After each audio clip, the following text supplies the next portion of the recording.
Pangalawa, iPhone time travel. 2024 pa lang, wala pang iPhone 16e noong 2024. Pumutok yung flood control po 2024. Nakapagsalita na po dito si Master Sergeant Orly Gutisa. Ngayon, maraming nagliligaw sa amin.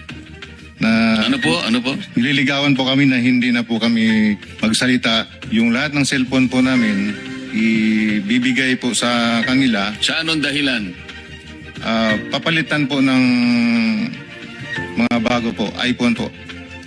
Ano bang klase yung mga cellphone nyo? Nokia? iPhone 16. So papalitan nila ng mas maganda. Yes, Your Honor. Alam ninyo ang dahilan kung ba't nila gagawin yon? Kasi nandun yung mga picture namin, Your Anong klase ng cellphone para ma-record? iPhone 16e, 128 GB. Nang i-check ng News 5 sa mismong website ng Apple, lumalabas na February 21, 2025 ang pre-order na naturang model na sinasabi ng Bagman sa hearing.